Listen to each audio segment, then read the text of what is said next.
Okay, welcome to the new series. This is Signs of the Times. And the first series, these last days, was the scriptural look at the events in our current time and what the Bible says leading up and through uh, the end of time. In this series, we're again going to start with a very scriptural basis. We're going to take an extract of the prior series and say, what are the signs then to be looking for? So if the prior series was sort of the timeline, it implies as we approach the end of the tribulation period or the end when the 7 years of tribulation come upon us, it implies some things that you should be able to see in the current day, as well as the specific signs that the Bible gave to look for the coming of the day of the Lord. So with that context, we've got this slide here, which again isn't trying to be exhaustive, but is trying to provide what are the categories of things to be looking for so that there's, again, context. We're not trying to take the newspaper and fit every headline into the Bible. We're trying to go the other way, is take all the Bible passages and what we can look for and what we can expect and say, is it occurring? And so with that context, let's take a look at this slide. First thing I'll note is, again, it's not exhaustive. It would be very difficult to get an exhaustive set of things that you could possibly be looking for. Think of this more as the categories of things to look for. And I'll comment on that as we go along, because within each one of these, then there's a lot of details that you can go into Scripture, pull out, and get further confirmation. But if these are the categories, it should give you the headlines to be looking for, whether it's in the news or wherever else, to say, yep, these seem to line up with what the Bible says, and allow you to then to go back and study these passages and see if what you're seeing is something leading up to a prophetic passage or if it's the fulfillment of the prophetic passage. And it should clear away a lot of the smoke. So many people are taking things that have not yet happened, that are future in prophecy, but they see the stage setting occurring and they're claiming it as fulfilled prophecy, which I believe is a mistake. And so we're going to stay with the Bible and then look at the news headlines and try and make it work that way. The rest of this series is going to be videos probably mostly taken from YouTube. I'm not going to try and recreate. There's hundreds, if not thousands, of videos already done on these topics. So the rest of this series is probably just going to be a playlist of the videos that just demonstrate some of these points, and in no way is trying to be exhaustive, but I think they're just good representations of how we know that these signs that we see in the Bible are actually occurring. Okay, with that, let's just go through these quick and just kind of comment. So Israel being a nation, we saw that in the prior video series.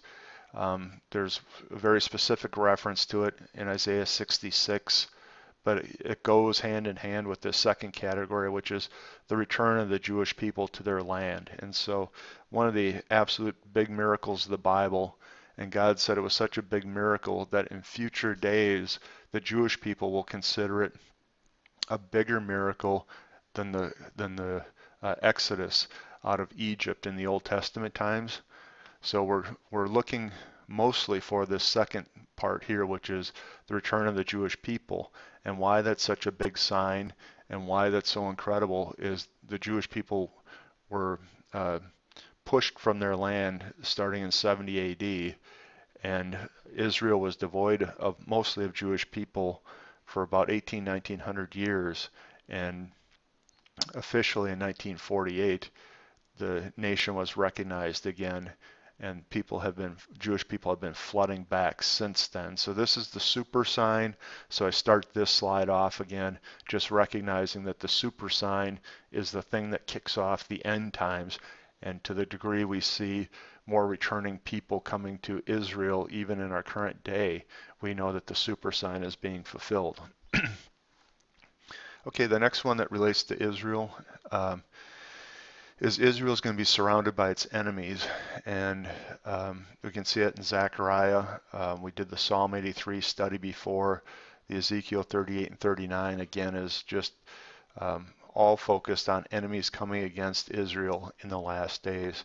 And then I'm making a brief reference here to Daniel 11 and verse 40, and it's very specific. It's during the 7-year tribulation, and it's toward the end of that it appears the Antichrist gets attacked from the king of the south and from the king of the north. And why that's significant is we might be able to see some of that happening today with what's going on with the reconfiguration of Egypt and what's going on with the countries north, let's say, of the Israel border, Syria, Iran, and the rest. Are we setting up and establishing the king of the south and potentially the king of the north? So it's a brief reference there. Another big one that's obvious is the destruction of Damascus that's found in Isaiah 17. A lot of people are watching for this because Syria is in the middle of a civil war and has threatened use of chemical weapons against Israel. And the context in Isaiah 17 is actually Israel probably leads this destruction from a defensive posture, meaning they get attacked and then they respond, and it leads to the destruction of Damascus. So Isaiah 17 is definitely something to watch.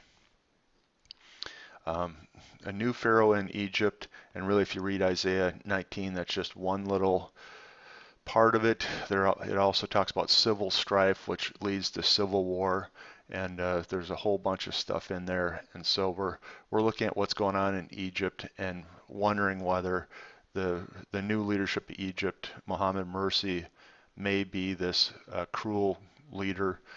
He's dubbed a pharaoh, so that's why I put that in quotes. The next big one is the Jewish temple being rebuilt. We addressed this in the prior video series. But if you want to study this further, all you have to do is Google the Temple Mount Faithful or Google the rebuilding of the third temple, and you'll see whole societies that have built the implements, that have trained the new set of priests.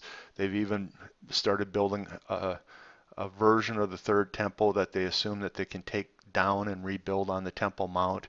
So the stage is fully prepped for this to occur, and this is just something you can go get further validation of if you want to check on your own.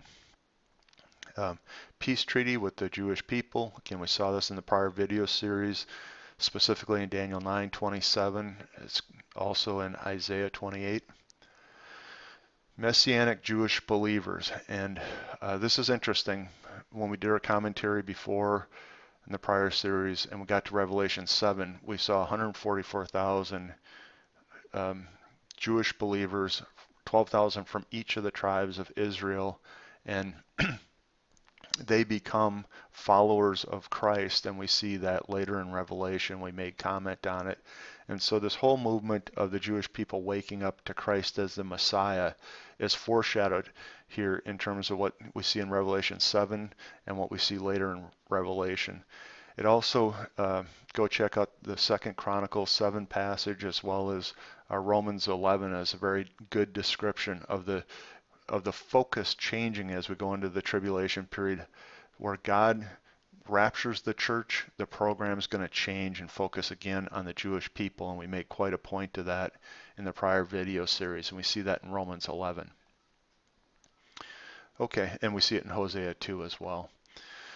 Astronomical, and I put this in again another broad category because there's both signs in the heaven that we see in Luke 21 and in Joel 2. Matter of fact, I'm going to update this slide, and I'm going to include that reference to Genesis 1 as well, because God said to look for the stars and the moon and the sun being signs and for seasons, or it's really reference to their season-based feasts that we find in Leviticus, but for seasons and times. So I'll add that Genesis reference here, and then we'll keep moving on, but that was Genesis 1.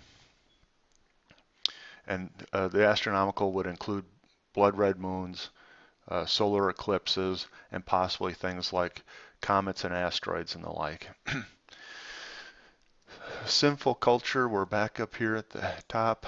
I think that was very well documented in the prior video series, but doesn't take much of a stretch to read those passages and say that does line up with today. Natural disasters like birth pangs. And so this, again, we mentioned the prior video series. It's a little hard to separate out natural disasters because they're natural, but the key thing that Jesus told us in these above referenced passages is it'd be like birth pangs, which the closer we get to the end times, and then especially the closer we get to his return, and we saw this in later chapters of Revelation, they become more and more intense until you get to the final bowl judgments that we looked at in the prior video series, and the whole thing ends with a massive reconfiguring earthquake. And so if my interpretation of this is these events and these birth pangs started probably all the way back when the nation Israel was reborn, sort of kicking off the end times. But now what we're looking for is increase in frequency and intensity of these natural disasters. And here in April 2013, we see all sorts of earthquakes in various places, infestations of locusts, worries about virus and bacteria that can't be contained, and so it feels like we're right in the middle of this. The next three right here are all tied together, but you can go and specifically look at them separately if you're going to do your own research. The rise of the New World Order, and we see in Revelation 13, 17 and 18, that there's going to be one political order in the last 7 years before Christ's return. It's going to be head up by the Antichrist, and then there's going to be 10 regional kings or kingdoms that give power to the Antichrist, and they align under the Antichrist. So we're looking for that. We're also looking for one financial system. That's the mark of the beast that people talk about, where you can't buy or sell unless you have the mark of the beast. And so we're looking for an electronic-based financial system where buying and selling is controlled.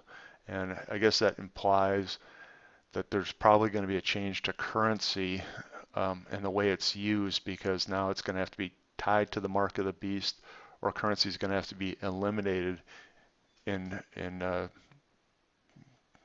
electronic means of purchasing may end up being the only method. And so anything that points to the mark of the beast being in the hand or in the forehead, or anything that looks like a move toward electronically controlled financial transactions would fit this. And that includes collapse of the current financial system. And that's a big point, because to move to one financial system, all of these other power centers of financial systems, the US dollar, the euro, the Chinese yuan, whatever, they all have to end up coming together. So that's a big bucket of things that we're looking for. One world religion, we mentioned the prior video series. You've got two predominant leading religions. You've got Christianity and you've got Islam, but you've got a whole bunch of people in other religions as well. And what we're looking for is something that brings them all together, if you want to say one big ecumenical movement that brings all sorts of people under the umbrella of one world religion. And we made the point in the prior video series that there's pretty good evidence biblically that that could be under the structure of the Catholic Church. Again, not a commentary on Catholics and the people as much as the structure and some of the teachings that led to the papacy and the structure that's involved around the Catholic Church. And so that's one view. Another view is it's Islam, and it's going to be head up by a caliphate. And so I'm not sure which one becomes the base of this, but we definitely see one world religion in the Bible in these chapters listed, and it's going to have to ecumenical. It's going to have to bring together somehow all the other faith systems. And that'll be an interesting one to watch. The renewal of Babylon, we made the point in the prior video series that was tied to this, that it sure appears that just like the millennial reign, the 1,000 years after Christ's return, looks like a restoration of the environment and the conditions from the Garden of Eden, and then Christ will be the righteous ruler, so it'll be a righteous reign. We have the reverse, and Satan just loves to copy everything that God intends to do, and it looks like the original reign after the flood, King Nimrod and his wife Semiramis, that instituted the foundation of all of the faith systems, the pagan faith systems that exist even till today. Looks like that's what returns now in terms of what we see in Revelation 13, 17, and 18. And so we're looking for a restoration of the one world evil ruler. We call him the Antichrist. And in the beginning after the flood, it was Nimrod. We look for a repeat of that system being put together. And we're going to have in our next video series that deals with some of the other controversial issues, a review of what the Old Testament says about the Antichrist, and I think the ties will be a lot more clear as to the Old Testament reign of this Nimrod character, and then if you come all the way forward, how that looks and how that ties into this renewal of Babylon. And I do believe it's specific that there's going to be a city, Babylon, that gets restored somehow, that then rules all the nations with the 10 kings.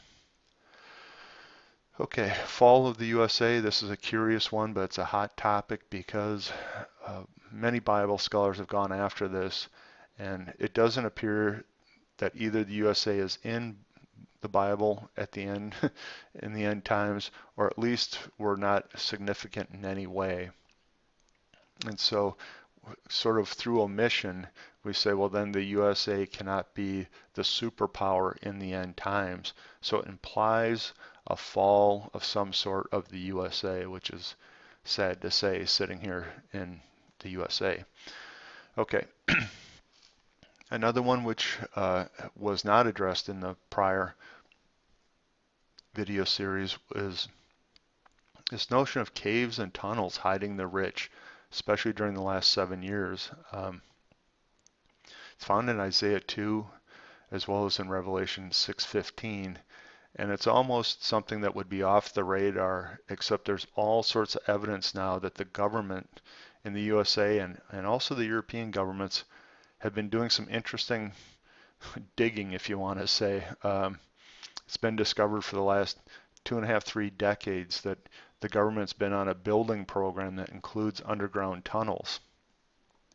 We'll take a look at the tunneling machines. We'll take a look at the evidence for that in a future video series, but it's biblical that this is occurring. The next to last one is gold and silver as a safety. People putting their trust in gold and silver and not God in the end times. Found in Isaiah 2:20 and James 5:1-6, and with the threat to all these different currencies in the world today, there's a lot of people trying to sell you gold or silver, a lot of speculation around gold and silver, and so we're just going to keep that on the radar. This last one, I'm sure people are going to say, whoa, we just lost it right here. He's got the tinfoil hat on, what happened to him? It's actually turns out to be very biblical, and it's going to be part of the next video series. I'm thinking about calling the next video series tinfoil hat time, because I know when people see either one of these topics, they get very skeptical. But just like we've done through this whole video series, we're going to start with the Bible and dig deep into the Bible, and then see that this is a likely valid concern that we can look at. The return of these Nephilim characters, and probably more important, genetic manipulation and crossbreeding and hybrids is where that first thing all goes to. And then there's also a lot of biblical support for the fallen angel program that led to the Nephilim. The fallen angels also had a relationship with man, again going all the way back to the after the flood and the dispersion, and we see in both biblical and extra biblical sources that like the book of Enoch, that the fallen angels were trying to influence man by providing him with information and technology.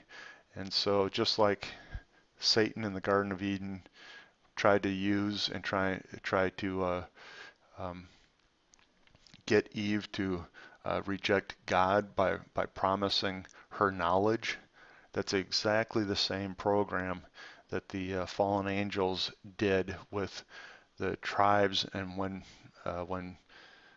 the Tower of Babel event happened and the people were dispersed, these fallen angels tried to use, call it secret knowledge or technology knowledge, to get the focus away from God and starting to trust in a satanic program. And so there's a lot to be said there. But again, we're going to go from the Bible and then go see what's occurring today that would bring this up and make that a sign.